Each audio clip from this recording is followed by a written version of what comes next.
American troops left Afghanistan by the end of August 2021, days before the marking of the 20th anniversary of the September 11th terrorist attacks on New York and Washington. Those attacks triggered American combat in Afghanistan to root out the Al-Qaeda terrorists responsible for the attacks and the Taliban government that sheltered them. But the history of war in Afghanistan goes back much further. The American conflict is just the latest chapter. From the Mongols to the British, control of Afghanistan has been fought over for centuries. Since its emergence as an independent kingdom in 1919, tribal and religious leaders fiercely resisted efforts at modernization in Afghanistan. In particular, the expansion of women's rights in a largely traditional Muslim society.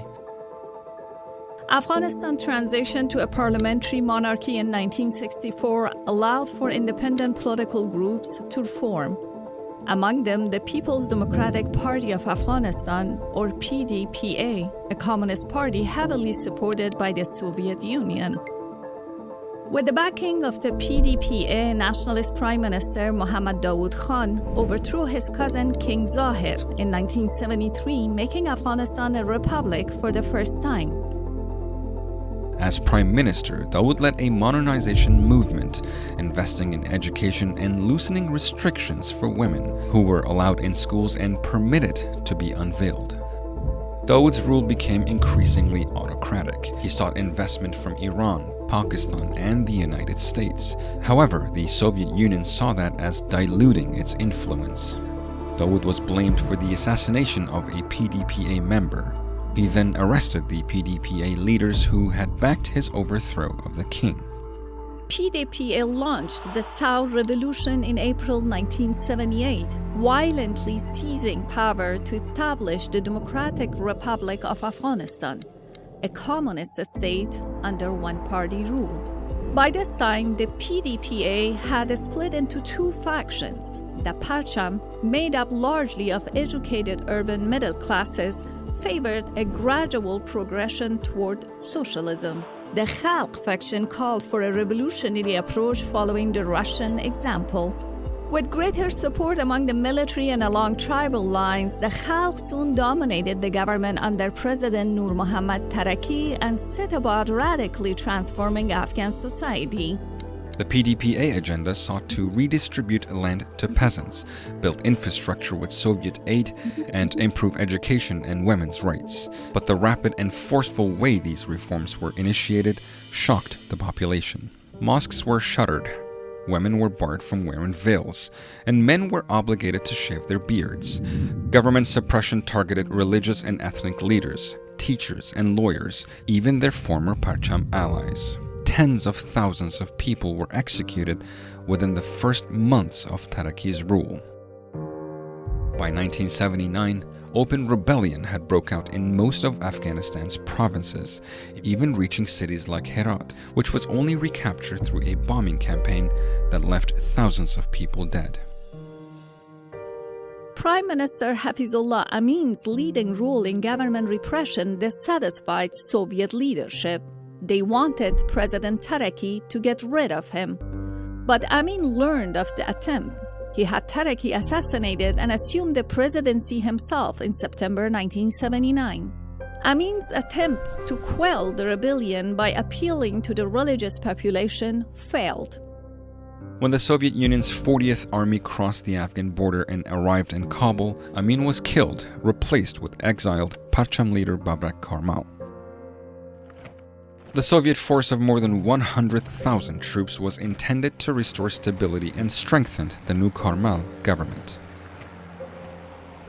Instead, the foreign invasion provided a rallying point for disparate opposition forces, including defecting Afghan soldiers and volunteer fighters from across the Muslim world. Fearing Soviet expansion, the United States, China, and other foreign powers provided financial and military aid to these rebel groups, which became known as Mujahideen, or Defenders of the Faith. For 9 years, Afghanistan government troops and Soviet armies fought a brutal war against these guerrilla forces. Villages were destroyed. Civilians were abducted and tortured. As many as 2 million Afghans were killed. Millions more fled as refugees.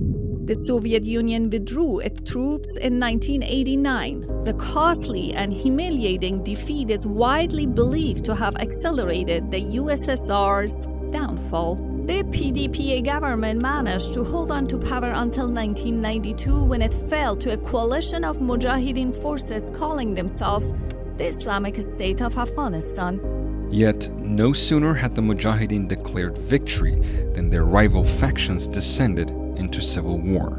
As Islamists, nationalists, and ethnic militias vied for power, a new force appeared on the scene. Consistent of students of traditional Islamic education and military training in Pakistan, the Taliban quickly swept to power, winning support by pledging to liberate Afghanistan from corrupt warlords.